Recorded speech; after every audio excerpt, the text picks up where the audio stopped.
Oh, by the way, everyone, celebration, clap time. George Cardinal Pell died. Hey, man. I hope he is in. Oh, fuck. We're going to hell, aren't we? Oh, no. Oh, no. I smell some very off-color jokes. For us, the war is not over. We're going to go fuck this cunt up. Mm-hmm. And again, anyway, yay for death. Yeah. Standing ovation for death. We're going to go longer than Brendan Fraser's standing ovation for the whale. We should add in some canned applause here as well, I think.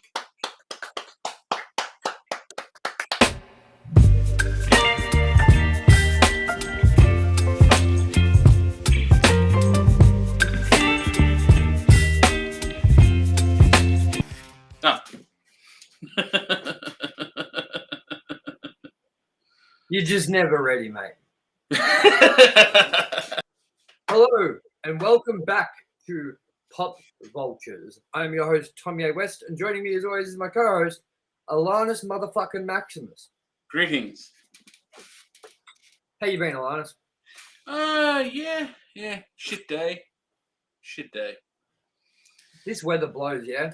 Yeah, and people are dickheads. I'm just not going to sugarcoat it. I'm sick of this shit. So, without further ado, let's not chit-chat too much. We got a lot to get into, including a lot about the uncertainty of movies and more. And we're going to begin with one of the most straight out of left field, weird, sort of unexpected announcements, and that is the Workaholics movie being cancelled as of 2 days ago by Paramount Plus. Now, this movie was 3 to 5 weeks away from beginning shooting. This movie was ready to go. Everything was in stone. With 3 to 5 weeks to go, it's been axed. Now, Elias, before I continue on with my thoughts, my hopes, my concerns, I want to hear from you. What do you think about this? I am a bit upset because I'm a fan of that series and I was looking forward to it. And it seems weird. It seems unlike Paramount to be axie mix axie axe. Netflix, I'm used to it. In the same day I found out Deep State got renewed for a second season and then got axed. And you hear about it every second week. Netflix is axed this. Netflix is axed that. But yeah, Paramount, I hope it's not a sign of things to come because that's rubbish. It certainly fucking is, man.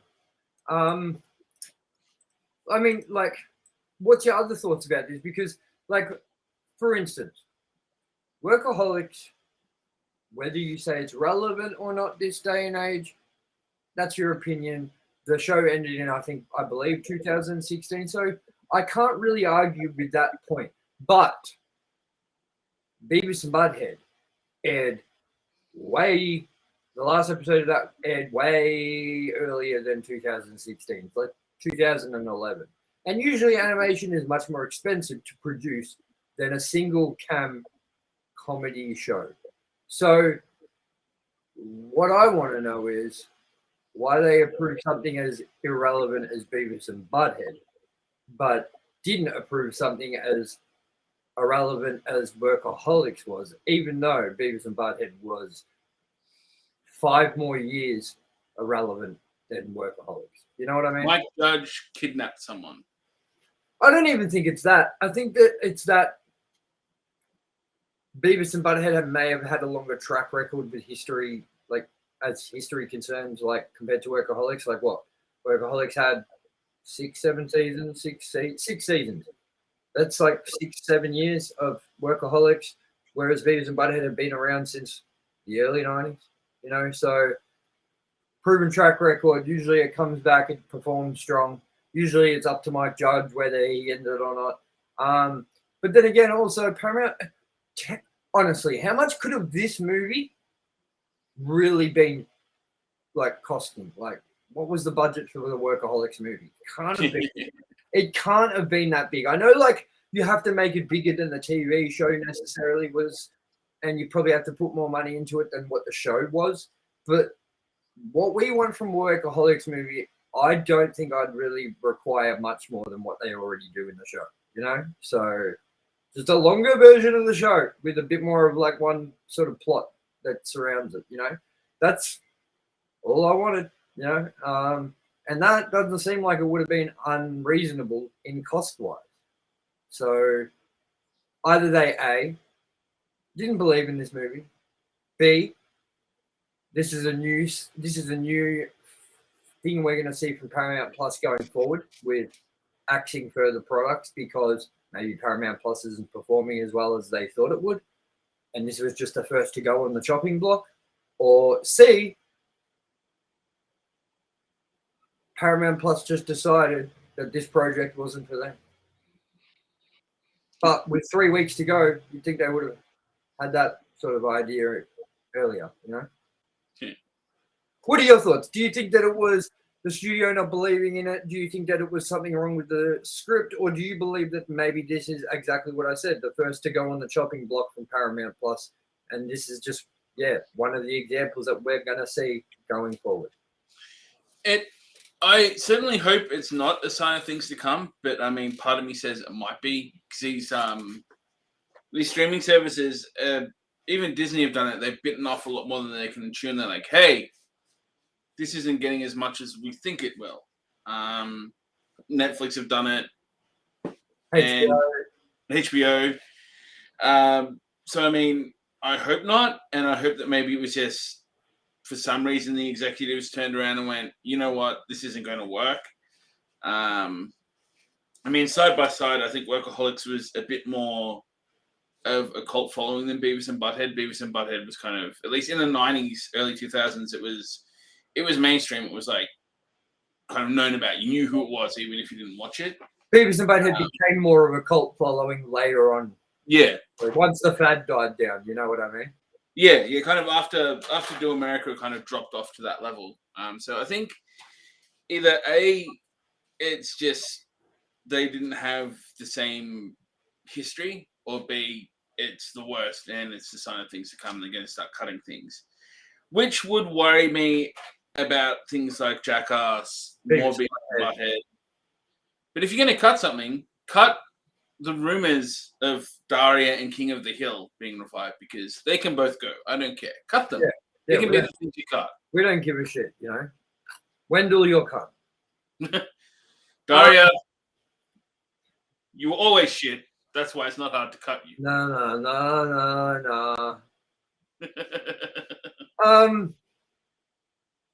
As I said, this movie couldn't have costed much to make. Like, I'm guessing you could have made a Workaholics movie for $250,000. About $350. At most, $2 million, $3 million. I don't know what. Maybe the movie was too big in scope. Maybe they wrote a movie that was like the trailer that we got to see for Workaholics season 4 that is used in our sizzle reel that you should go check out for sure.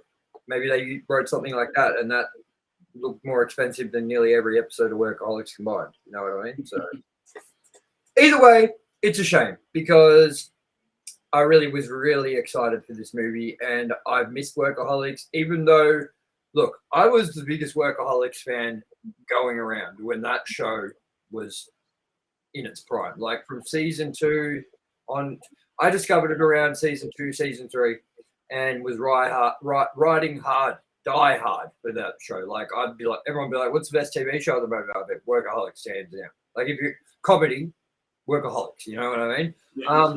And I mean, towards halfway through end of season 5 is when it sort of started having hit or miss episodes, and then like season 6, I think there might be a season 7.